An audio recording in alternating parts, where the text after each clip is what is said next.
शिवानी ने करवट बदली और सोने की कोशिश की, मगर उसे नींद ही नहीं आ रही थी। कई रातों से यही सिलसिला चल रहा था।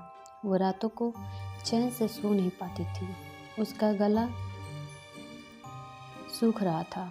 उसने अपनी बिस्तर के पास रखी मेज पर से पानी का जग उठाया, मगर वो जग खाली था। ओह, मैं तो उसमें पानी रखना ही भूल गई, कहकर शिवानी ने जग को वापस मेज पे रख दिया। रात के 2:30 बज चुके थे। चारों तरफ सन्नाटा था। शिवानी उठी और किचन की तरफ चल पड़ी। किचन में जाकर उसने फ्रिज खोला और उसमें से ठंडे पानी की बोतल बाहर निकाली। उसने पानी को एक गिलास में डाला ही था कि उसे अपने पीछे कोई आहट सुनाई दी। शिवानी चौंक गई और उसने फौरन पीछे मुड़कर देखा, लेकिन वहाँ कोई नहीं था। किचन के बाहर जो गलियारा था, वहाँ एक बल्ब जल रहा था। शिवानी ने पानी का गिलास अपने हाथों में ले लिया। वो उस गिलास को होठों से लगाने ही वाली थी। उसे लगा उसके पीछे कोई खड़ा है। उसने मुड़कर देखा तो उसे गलियारे में एक काली परछाई नजर आई। कौन है वहाँ? शिवानी ने कांपती हुई आवाज़ में पूछा। शिवानी पानी का गिलास हाथों में लिए उस परछाई को देखते हुए धीरे धीरे गलियारे की तरफ बढ़ी। परछाई को देखकर लगता था कि वो किसी औरत की परछाई है, जिसका कद लंबा, बदन छरहरा था और उसके लंबे बाल हवा में लहरा रहे थे। उस औरत ने अपने दाएं हाथ से बालों को सहलाया। शिवानी ने देखा कि उसके नाखून बहुत लंबे और खूंखार थे। शिवानी किचन के दरवाजे पर खड़ी हो गई और उसने धीरे से गलियारे में झांक कर देखा। वहाँ उसने जो दृश्य देखा, उससे उसके होश ही उड़ गए।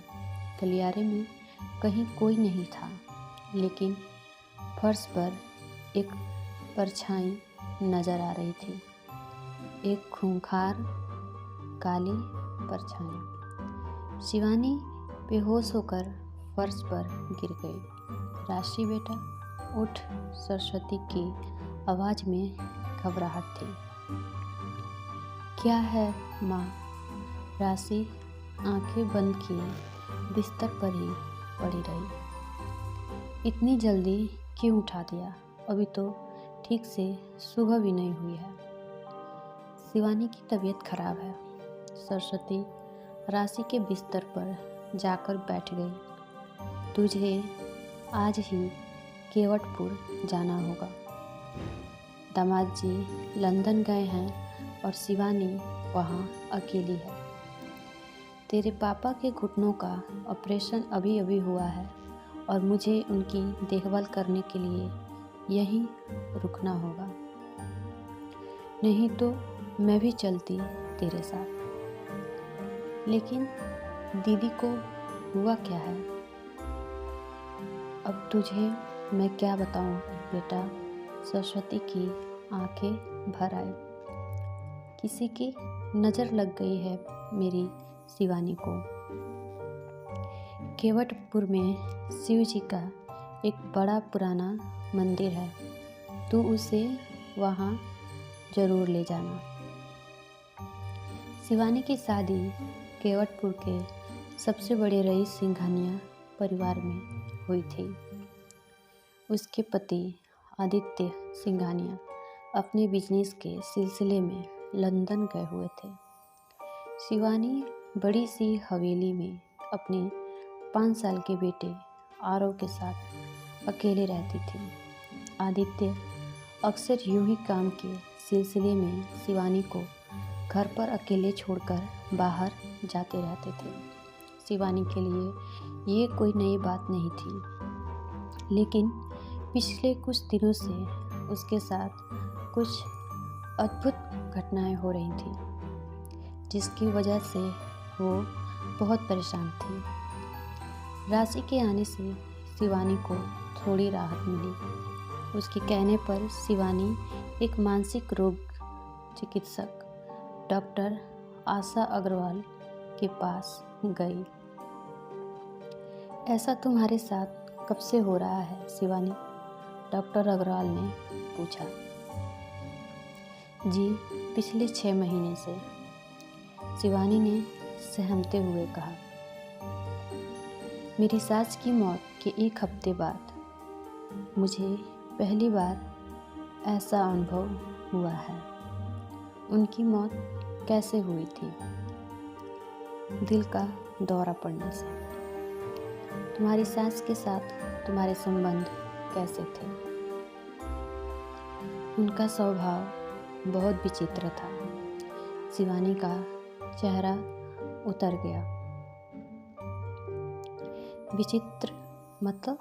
डॉक्टर अग्रवाल ने शिवानी को ध्यान से देखा और पूछा, क्या वो तुमसे अच्छा बर्ताव नहीं करती थी?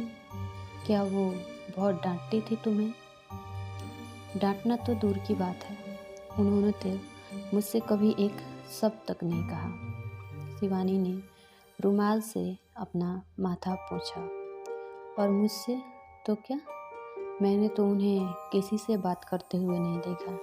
सिर्फ इतना ही नहीं, वे तो किसी से मेल जोल भी नहीं रखती थी।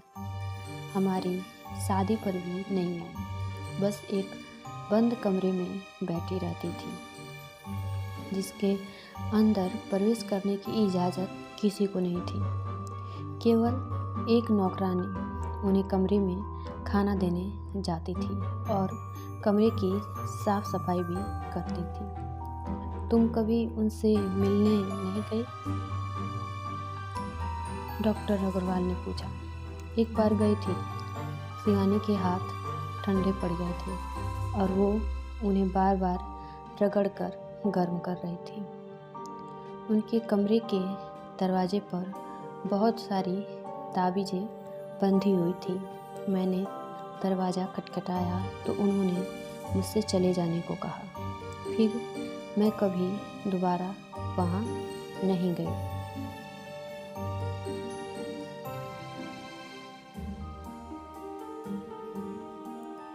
इसका मतलब ये कि उन्होंने कभी भी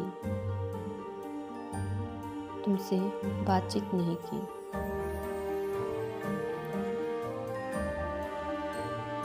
सिर्फ एक बार, शिवानी ने एक गहरी सांस लेते हुए कहा। पहली और आखिरी बार।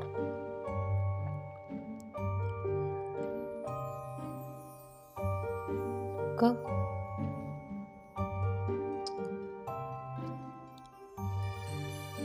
उनकी मृत्यु से कुछ क्षण पहले। क्या कहा उन्होंने?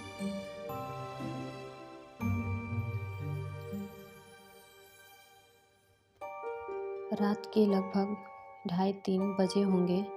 मैं सो रही थी। वो दौड़ते हुए आई और मुझसे लिपटकर फूट फूट कर रोने लगी। वो बहुत घबराई हुई भी लग रही थी।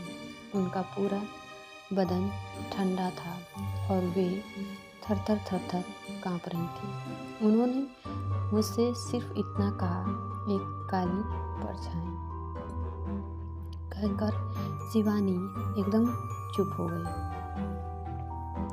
फिर क्या हुआ शिवानी?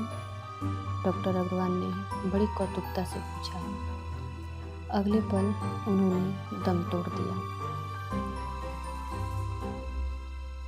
तो ये बात है। डॉक्टर अग्रवाल ने अपनी मेज़ पर से एक कलम उठाई और एक पर्चे पर कुछ लिखने लगी। देखो शिवानी, तुम्हारी सास की मौत तुम्हारी आंखों के सामने हुई थी। तुम अब भी उस सदमे से बाहर नहीं निकल पाई हो। तुम्हारी सास ने मरते वक्त जिस काली परछाई का जिक्र किया था, तुम उसे ही बार बार देखती हो। ये सब सिर्फ तुम्हारा वहम है। नहीं डॉक्टर, ये मेरा वहम नहीं है। शिवानी रोने लगी। मैंने ये सब अपनी आंखों से देखा है। दोस्तों, इसका अगला पार्ट आपको दूसरे वीडियो में मिलेगी।